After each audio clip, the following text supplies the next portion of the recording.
Hi hello ನಮಸ್ತೆ ಸ್ನೇಹಿತರೆ, ಎಲ್ರಿಗೂ ಕೂಡ ಮತ್ತೊಮ್ಮೆ ನಿಮ್ಮ ಯೂಟ್ಯೂಬ್ ಚಾನಲ್ಗೆ ಪ್ರೀತಿಯ ಸ್ವಾಗತ. ತುಂಬಾ ದಿನದಿಂದ ಲ್ಯಾಂಡ್ ಸರ್ವೇರ್ ಎಕ್ಸಾಮ್ ಅಪ್ಡೇಟ್ ಬಗ್ಗೆ ಕೇಳ್ತಾ ಇದ್ರಿ.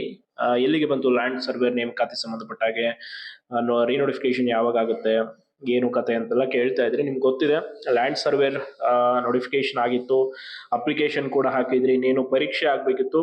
ಬಟ್ ಅಷ್ಟೊತ್ತಿಗೆ ಮತ್ತೆ ತಿದ್ದುಪಡಿ ಅಧಿಸೂಚನೆಯನ್ನು ಕೂಡ ಮಾಡಲಾಗಿತ್ತು, ಮತ್ತೊಂದಿಷ್ಟು ಹುದ್ದೆಗಳನ್ನ ಸೇರ್ಪಡೆಗೊಳಿಸಿ. ಸೊ ಅದು ಒಳ ಮೀಸಲಾತಿಯ ಒಂದು ಸುತ್ತೋಲೆ ಅನುಸಾರವಾಗಿ ಮತ್ತೊಮ್ಮೆ ನೋಟಿಫಿಕೇಶನ್ ಆಗಬೇಕು ಅಂತೇಳಿ ಈಗ ಅದನ್ನ ಕ್ಯಾನ್ಸಲ್ ಮಾಡಿರುವಂಥದ್ದು. ಅಂದ್ರೆ ಕ್ಯಾನ್ಸಲ್ ಮೀನ್ಸ್ ಸದ್ಯಕ್ಕೆ ಅದನ್ನು ತಡೆ ಹಿಡಿದಿರುವಂಥದ್ದು. ಹಾಗಾಗಿ ಈ ಒಂದು ಒಳ ಮೀಸಲಾತಿ ವಿಚಾರವಾಗಿ ಇದೆಲ್ಲ ಬಗೆಹರಿದ ಮೇಲೆ ನೋಟಿಫಿಕೇಶನ್ ಆಗುತ್ತೆ. ಸೊ ಇತ್ತೀಚೆಗೆ ಒಂದು ಅಧಿವೇಶನದಲ್ಲಿ, ಬೆಳಗಾವಿ ಅಧಿವೇಶನದಲ್ಲಿ ಕೇಳಿರುವಂತ ಪ್ರಶ್ನೆಗೆ ಕಂದಾಯ ಸಚಿವರಾದಂಥ ಕೃಷ್ಣ ಬೈರೇಗೌಡರು ಕೊಟ್ಟಿರುವಂತ ಉತ್ತರ ಲ್ಯಾಂಡ್ ಸರ್ವೇರ್ಗೆ ಸಂಬಂಧಪಟ್ಟಾಗೆ ಇಲ್ಲಿದೆ, ನೋಡ್ಬೋದು ನೀವು. ಭೂಮಾಪನ ಇಲಾಖೆಯ 750 ಅಂದ್ರೆ 364 ಫಸ್ಟ್ ನೋಟಿಫಿಕೇಶನ್ ಆಗಿದ್ದಂಥದ್ದು, 368 ಆಮೇಲೆ ಸೇರಿಸಿರುವಂಥದ್ದು ಹೆಚ್ಚುವರಿಯಾಗಿ ಒಟ್ಟು 750 ಭೂಮಾಪಕರ ಹುದ್ದೆಗಳನ್ನ ಭರ್ತಿ ಮಾಡಿಕೊಡಲು ಕರ್ನಾಟಕ ಲೋಕಸೇವಾ ಆಯೋಗಕ್ಕೆ ಪ್ರಸ್ತಾವನೆ ಸಲ್ಲಿಸಲಾಗಿತ್ತು.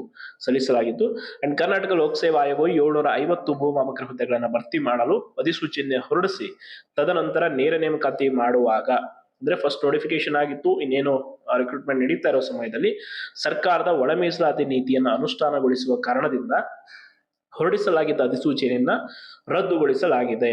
ಸೊ ಈ 750 ಲ್ಯಾಂಡ್ ಸರ್ವೆ ನೋಟಿಫಿಕೇಶನ್ ಅನ್ನ ಸದ್ಯಕ್ಕೆ ರದ್ದುಗೊಳಿಸಲಾಗಿದೆ.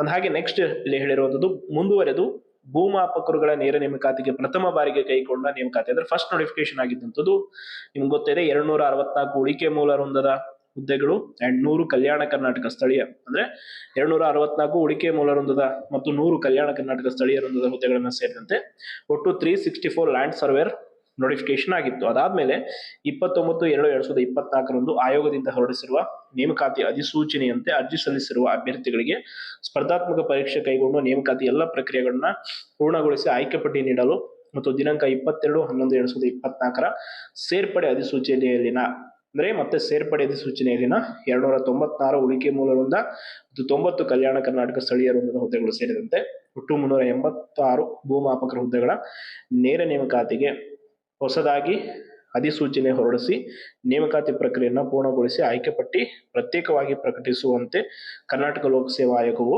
ಕೋರಲಾಗಿದ್ದು, ನೇಮಕಾತಿ ಪ್ರಕ್ರಿಯೆಯು ಪರಿಶೀಲನೆಯಲ್ಲಿರುತ್ತದೆ ಅಂತ ಹೇಳಿದ್ದಾರೆ. ಅಂದ್ರೆ ಹೇಳಿರುವಂತದ್ದು ಒಟ್ಟು ಇಲ್ಲಿ ನೀವು ನೋಡಿ, ಇಲ್ಲಿ ತುಂಬಾ ಇಂಪಾರ್ಟೆಂಟ್ ವಿಷಯ ಇರುವಂತದ್ದು ನಿಮ್ಗೆ. ಇಲ್ಲಿ ಏನ್ ಹೇಳಿದ್ದಾರೆ ಅಂತಂದ್ರೆ, ಮುಂದುವರೆದು ಭೂಮಾಪಕರುಗಳ ನೇರ ನೇಮಕಾತಿಗೆ ಫಸ್ಟ್ ನೋಟಿಫಿಕೇಶನ್ 264 + 100, ಅದಾದ್ಮೇಲೆ ಸೆಕೆಂಡ್ 364, ಇದು ಎರಡನ್ನ ಕೂಡ ಈಗ ನೋಟಿಫಿಕೇಶನ್ ಮಾಡಿರುವಂಥದ್ದು. ಒಟ್ಟು ಈ ಎರಡಕ್ಕೂ ಕೂಡ ನೇಮಕಾತಿ ಪ್ರಸ್ತಾವನೆ ಏನ್ ಸಲ್ಲಿಸಿತ್ತು KPSCಗೆ, ಸೊ ಅದು ಹಂಗೆ ಇದೆ ಆಯ್ತಾ, ಅದು ಪರಿಶೀಲನೆ ಇದೆ. ಅದನ್ನ ಜಸ್ಟ್ ರದ್ದು ಮಾಡಿರೋದು ಯಾಕೆ ಈಗ ಸದ್ಯಕ್ಕೆ ಅಂತಂದ್ರೆ ಒಳ ಮೀಸಲಾತಿಯ ಕಾರಣದಿಂದಾಗಿ. ಹಂಗಾಗಿ ಈ ಏನ್ ನೋಟಿಫಿಕೇಶನ್ ನಿಮ್ಗೆ ಮತ್ತೆ ಇನ್ನೊಂದು ರಿನೋಟಿಫಿಕೇಶನ್ ಆಗುತ್ತೆ, ಅಲ್ಲಿ ಇಷ್ಟು ಹುದ್ದೆಗಳದ್ದು ಕೂಡ ನಿಮ್ಗೆ ನೋಟಿಫಿಕೇಶನ್ ಆಗುತ್ತೆ.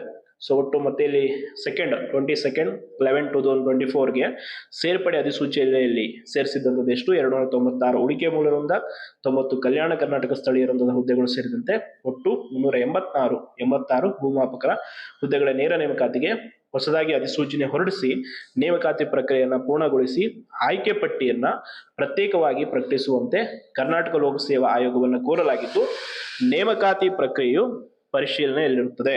ಅಂದ್ರೆ ಇದು first notification and second notification ಎರಡೂ ಕೂಡ ಇಲ್ಲಿ ಮೆನ್ಷನ್ ಮಾಡಿ ಆ ನೇಮಕಾತಿ ಪ್ರೊಸೆಸ್ ಏನಿದೆ ಅನ್ನೋದನ್ನು ಹೇಳಿದ್ದಾರೆ.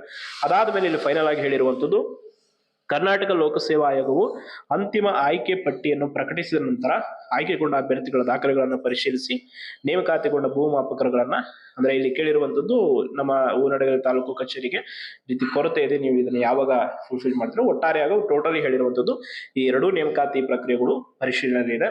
ಅಂಡ್ ಒಳ ಮೀಸಲಾತಿ ಕಾರಣದಿಂದಾಗಿ ಸದ್ಯಕ್ಕೆ ಅದನ್ನ ರದ್ದುಗೊಳಿಸಿದ್ದೀವಿ.